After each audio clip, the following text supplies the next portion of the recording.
What's going on, friends and theme park fans? This is Silver Stix here for another Stix Top 6, where I count down the best and worst that theme parks have to offer. Universal Orlando is constantly looking to improve their park in any way possible to enhance the guest experience, so they're almost always renovating something or other, whether it be adding new street shows and character meet and greets, changing up the shops and restaurants, or of course, updating and revamping the rides and attractions. These changes and updates don't always end up pleasing everyone, and oftentimes we end up just wishing something would come back. So that's what I'd like to take a look at today as we count down the top 6 best extinct Universal Orlando attractions.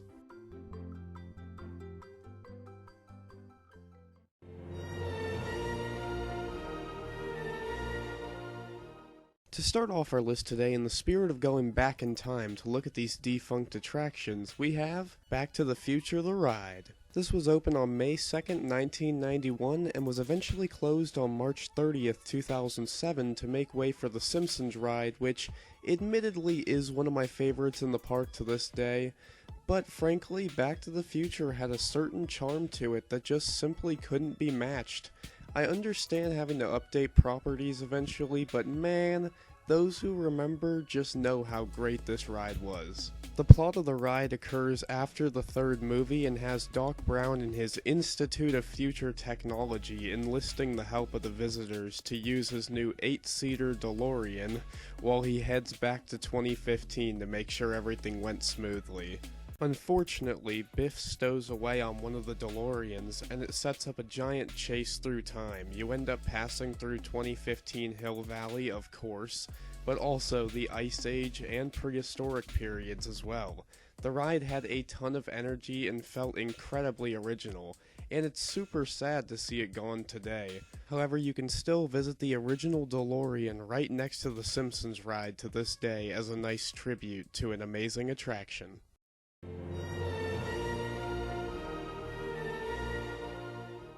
Blasting our way over to the San Francisco portion of Universal Studios back in January 17, 2008, when Disaster, a major motion picture ride starring you, was open to the public. Geez, that's a mouthful. But the attraction is honestly pretty fun. It's more of an extension of the former ride in its place, Earthquake, the big one. They basically just added a long and fun pre-show with a bunch of audience interaction that allowed you to be in the movie if you couldn't tell by the name of the attraction. You still get to witness a flood and explosion and whatnot, but the whole experience becomes a movie in the end. And most of the experience is guided by Christopher Walken, which is always a cool little touch in my opinion. Just thought I'd throw that in. The attraction certainly wasn't for everyone, and I can definitely see why it was updated and changed, but in my personal opinion, I'd take Disaster over Fast and Furious Supercharged any day.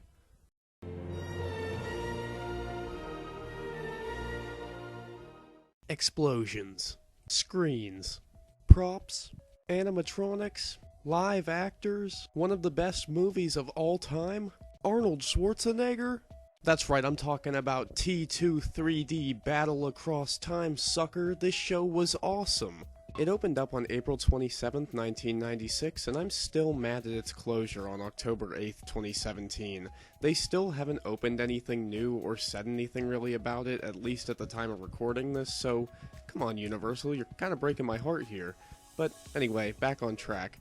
Terminator 2 was a one-of-a-kind experience from the second you walk in until the second you walk back out. The pre-show has Skynet trying to force their future down your throat, of course, but John and Sarah Connor interrupt the broadcast to warn the guests of the true future to come. This leads guests into the showroom to see a demonstration of the new T-70 Terminators, and things go south. But Arnie shows up and bursts through the screen, and there's a time portal, and they have to fight off a giant T-1 million Terminator, an even stronger version of the T-1000, duh. And there's lights flashing and water sprayers going off. I really don't want to spoil too much about this one. I'd rather you all check it out for yourselves. Obviously you won't be able to feel the effects, but it's still an incredible show, and it's one I went to on every trip to Universal, and it's unbelievably unfortunate that it's gone. And man, I'm just gonna miss it each and every day that it's not around.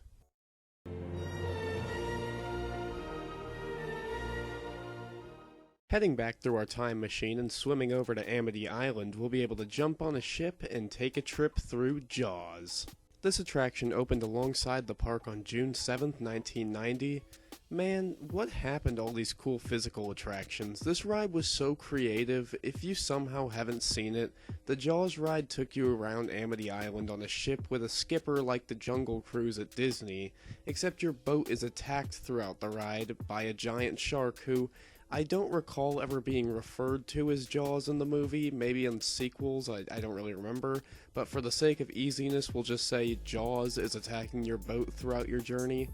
But anyway, throughout your whole ride, you'll see another boat sinking in the water, a giant gas dock explode, and you'll witness Jaws' dead corpse at the end, burnt and bloody. And after saying that out loud, it kinda sounds horrible, but they are animatronic sharks, and they're attacking you, so, I mean, it's justified, right? Oh, well, I mean, regardless, it was an insanely cool and terrifying ride all at the same time. Unfortunately, Jaws was closed on January 2nd, 2012 to make way for the Wizarding World of Harry Potter and the Escape from Gringotts attraction specifically. And don't get me wrong, those are super fun, but they'll never hold a candle to how amazing Jaws was. It was honestly beyond words.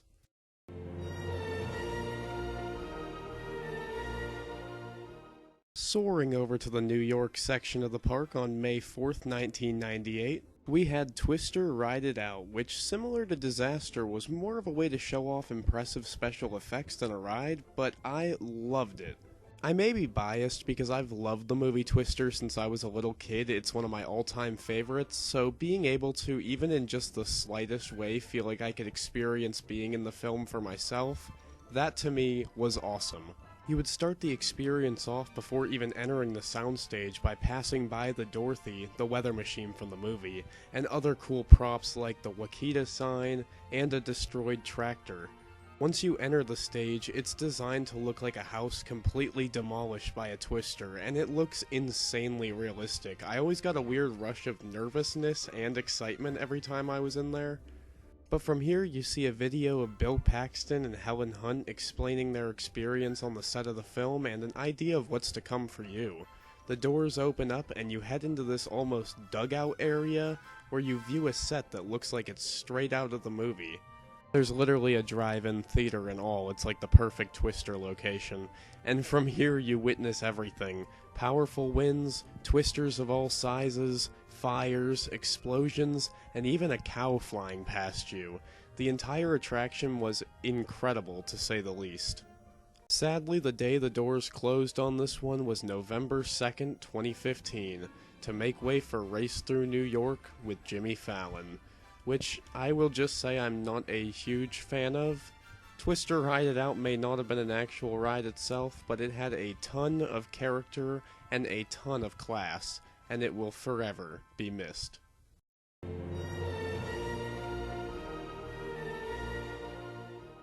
We'll be sticking around in the New York section of the park for our honorable mention of Kongfrontation. I just had to pick this as the honorable mention because it opened on June 7, 1990 alongside Universal itself, and it closed September 8, 2002 due to a massive fire that broke out. In 2002, I was 3 years old. So, needless to say, I never got the chance to ride Kongfrontation for myself. But 17 years later, in 2019, seeing the amazing videos of it and comparing it to the Skull Island Reign of Kong which we have now, it's cool, but it doesn't even compare to Kongfrontation. This one took you on a tram tour suspended from the ceiling through the streets of New York City in ruin as King Kong goes ape crazy. Kongfrontation featured 2 full-size King Kong animatronics, both with breath that smelled like bananas, fittingly, and you just barely escape the tram ride alive, after which you get to see your ride vehicle on screen as if you're part of the movie. I really feel like in our current year, Universal is much more focused on just rides and not their main original focus of being a part of the movies and showing off the movie magic. I don't know, maybe that's just me, but back on track, Kongfrontation had all physical sets including buildings, crashed planes, and a ton of fire. Honestly, in retrospect, it's no wonder the place burned down, but overall, it was an insanely impressive attraction that I wish could be perfected and brought back in some way. Kongfrontation ended up being replaced by Revenge of the Mummy, which is my personal favorite ride in all of the Universal Orlando Resort today, so Kong's resting place is in good hands, and in fact you can even still see a tiny golden King Kong statue in the ride. And when the lights are on, you can still see the original tracks where the tram cars rode across the ceiling, both as reminders of what used to be.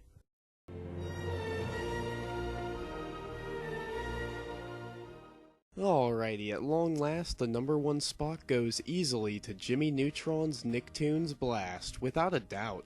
If you've watched my other videos, I mention this ride pretty often. I absolutely adored it as a kid, and I still rewatch the ride video all the time. It wraps up all my favorite cartoons of my childhood, and I will never forgive Universal for replacing it with Minions.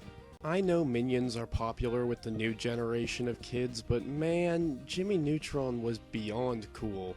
You start off by soaring through the Nicktoons studios, crashing through the Pickles' backyard and the Rugrats and Fairy World and Fairly Odd Parents, then Wanda teleports you to the Yokian planet from the Jimmy Neutron movie, where you fly away fast from Poltra, a giant chicken alien.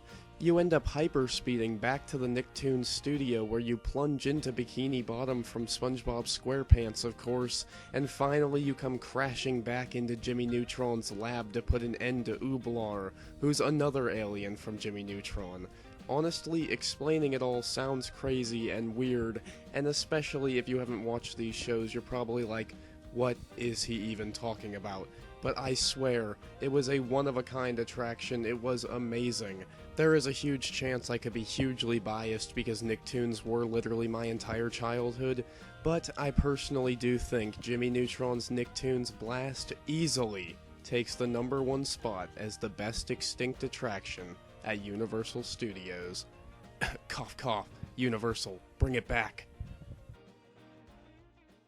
Alrighty folks, that's gonna about wrap up my Stix Top 6 Best Extinct Attractions at Universal Orlando. I really hope you all enjoyed the video. If you did, please leave a like, comment, subscribe, and share the video around. It'd mean a lot and help out a ton. If you have any extinct attractions that you miss, or just any Universal topics that you'd like to discuss, please leave them down in the comments below, so that we can start a conversation down there. But anyway, until next time, this is Silver Stix signing out. I hope you have a great rest of your day, theme park fans. Peace.